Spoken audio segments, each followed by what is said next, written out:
Por último voy a contar rápidamente esta obra, que es el pabellón puente. Este es un puente vecchio, ¿no? El Ponte Vecchio. En Florencia hay un puente habitado durante la historia, ha habido muchos puentes habitados. Y este es un Ponte Vecchio moderno, porque esto era la Expo, la Exposición Universal de Zaragoza, y la entrada a la Exposición Universal de Zaragoza es una pasarela peatonal, pero a su vez este edificio tenía que tener espacios expositivos, de manera que es una pasarela peatonal que tiene que tener espacios expositivos. Es como un edificio, digamos, encima del agua, que a su vez permite el paso de las personas. Este es el concepto. Lo ganó una arquitecta muy famosa en este momento, que se llama Zaha Hadid, y lo ganó con este bicho que efectivamente produjo en su estudio de Londres y que ganó un concurso. Nosotros nos presentamos también al concurso, perdemos muchos concursos, pero me gusta perder incluso, porque eso siempre se aprovecha para otra cosa. Presentamos esto con Rogers, me gusta Rogers. Era una estructura hecha con materiales composites que se podía construir fuera del agua, que se podía levantar prácticamente con un helicóptero y poner ahí arriba. Era un experimento interesante para la durabilidad y tal, pero perdimos, es pasado. Vamos al presente. Entonces pues, resulta que cuando en el presente tuvieron que construir esta obra, pues tenían dudas sobre la idoneidad de la estructura y sacaron un proyecto de construcción que además incluía la posibilidad de hacer una variante estructural. Y nosotros nos presentamos con el constructor, que era Dragado, con una variante estructural que era la nuestra, y ganamos el concurso de manera que se construyó nuestra estructura. Maldita sea, porque en fin, sufrimos con esta estructura no sabéis cuánto, ¿no? Porque fijaros cómo es la estructura.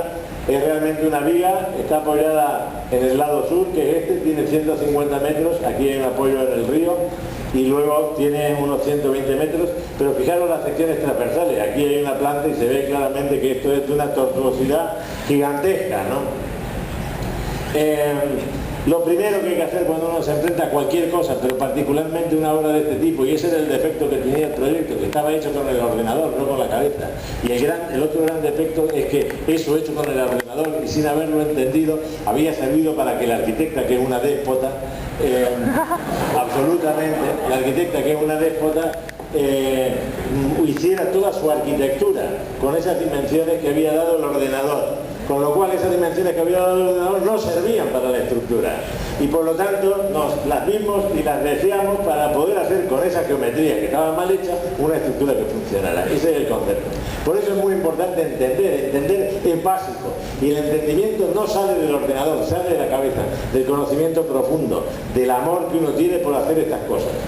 Y por lo tanto, pues aquí veis que este invento, porque de un diagrid ya estaba inventado en el siglo XIX, en el siglo XVIII fundamentalmente, después de haberse inventado el hierro fundido y luego el acero, pues lo primero que se hicieron fueron vigas, y luego esas vigas se intentaban aligerar y ya entonces utilizaban estos sistemas multibarras, ¿no? Que eran muy hiperestáticos. Ahora se ha ido aligerando esto mucho, pero realmente esto tenía mucha lógica, porque era una viga que tenía un cordón traccionado aquí abajo, tenía un cordón comprimido traccionado aquí arriba, y el cortante se pasaba a través de esta malla, ¿no? Pero era una viga recta, de canto constante, de ancho constante, etcétera, etcétera. Aquí las cosas eran completamente distintas, había que entender, y efectivamente lo primero que hicimos fue hacer números con esta libreta. Como digo, la libreta es fundamental.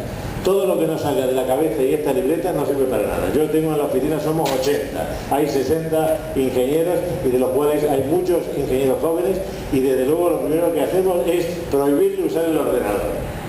Hacemos con ellos los números en la libreta, y lo que sale del ordenador, si no sale lo que sale en la libreta, pues desde luego hay que hacer de nuevo cualquier cosa en el ordenador, porque lo único que se cree es la libreta. Es muy importante, la libreta es lo importante, la cabeza es lo importante. Y entonces pues hemos tenido que entender, porque claro, este concepto era una viga, como digo, aquí se ve que era una viga de 2 vanos, aquí están los esquemas que salieron de esa libreta, hemos copiado la libreta, porque yo tengo miles de libretas de estos que voy amontonando y luego cuando quiero pensar en un proyecto vuelvo a ver qué época, tal, miras allí y miras dónde tienen los dibujos, y ahí están los dibujos, esos son los dibujos simples, que era una viga de 2 vanos, una viga tiene un cordón traccionado que era un cajón, un cordón comprimido que era unos elementos que ya veréis por ahí arriba, y luego tenía esta celosía, pero lo que pasa es que la celosía luego se interrumpía con unas ventanas gigantescas y el cortante en vez de tenía que subir, bajar, había que enseñarle cuál era el circuito que tenía que seguir el cortante para llegar a donde tenía que llegar, y por lo tanto eso nos supuso, digamos, pensar mucho para entender eso, y finalmente propusimos una estructura. Y lo más interesante de este proyecto es que era un proyecto en donde es el primer proyecto tridimensional realmente que hemos hecho, porque ideábamos un detalle, este es el detalle de los nervios a través de las costillas, ¿no? Ese detalle lo hacíamos a mano. Uno tiene que saber dibujar, los ingenieros que estudian dibujo y que luego no saben dibujar, ¡qué vergüenza! Un ingeniero tiene que saber dibujar, no puede ser un analfabeto, tiene que saber dibujar. Saber dibujar es absolutamente imprescindible. El otro día Foster decía, he puesto en mi estudio un curso de dibujo y es a las 10 de la noche. ¿Os imagináis en Londres que comen a las 5 de la tarde, cenan a las 5 de la tarde? ¿Quién realmente decide ir a hacer un curso a las 10 de la noche? El que tiene realmente ganas de aprender a dibujar. Y ese es el objetivo, hay que aprender a dibujar. Dibujar es fundamental, es la forma de expresarnos. Y hay que dibujar a escala. Esos alumnos que no saben dibujar, alumnos ingenieros, hay muchos ingenieros, yo tengo en la oficina un montón de ingenieros que no saben dibujar. Hay que aprender a dibujar, es elemental dibujar. Otro concepto muy importante. Entonces, pues uno tiene que dibujar a mano, y con ese dibujo a mano pues lo pasábamos en 2D, pero luego esta era la idea del detalle, pero como todos los detalles eran distintos, pues había el taller metálico, hacía un análisis de 3D y nos decía, oye, esto que has pensado no vale, porque aquí hay una entrada, una salida y tal, había miles de casos particulares, porque cada uno de los nudos era completamente distinto. Y después de adaptado el detalle general a cada nudo particular, había que hacer los planos de taller, que son los planos con los que se fabricaba la estructura. Bueno, en fin, era una cosa de locos este proyecto. Sin embargo, de esas cosas de locos uno siempre aprende. Todos los detalles, ya veis, todos estos son la cabeza, el dibujo, saber por dónde van las compresiones, por dónde van las tracciones. De esta forma uno puede equivocarse en el 10%, en el 20%, y las cosas con el 20% no se caen. El problema es que las cosas se caen cuando las cargas tienen que ir de un sitio a otro y no saben encontrar el camino, o no tienen camino para llegar. Bueno, en fin, para que veáis la sistemática en un proyecto complejo como este, que siempre de nuevo es pensar, no calcular, ¿no? Fijaros los detalles tan increíbles de este monstruo geométrico, ¿no? que era impresionante. Luego de haber hecho el proyecto, tuvimos que construirlo, porque las cosas hay que construirlas. Entonces, pues ya estoy a punto de terminar, ¿eh? Aguantarme 5 minutos más que terminamos. Entonces pues resulta que construimos primero una isla provisional, pero no podíamos cerrar el río. Este no es el Paraná, es el Ebro, es uno de los grandes ríos españoles, que es la tercera parte, la 10ª parte de lo que es el Paraná. Pero bueno, ahí tenemos este río y tenemos que cuidarlo, ¿no?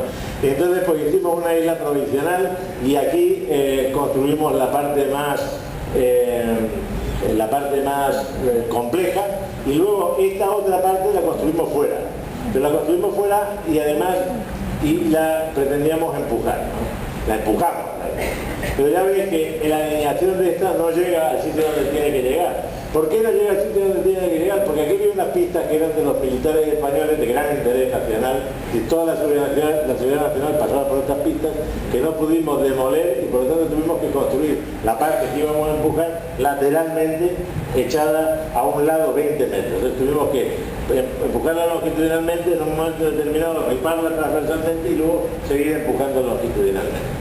Bueno, la construcción, pues ya veis, para que veáis un poco la complejidad de un proyecto de este tipo, se hacen unas cuadernas como en los barcos. Tuvimos que inventar los sistemas porque era un caso completamente extraordinario, ¿no? Se construyen cuadernas, luego de construirse las cuadernas se ponían unas chapas de fondo, y luego construido el cajón de fondo se hormigonaba una losa que había aquí arriba, y sobre esa losa se montaban unos castilletes metálicos sobre la que se ponía un cordón superior y lo mismo se montaba la estructura esta que íbamos a empujar.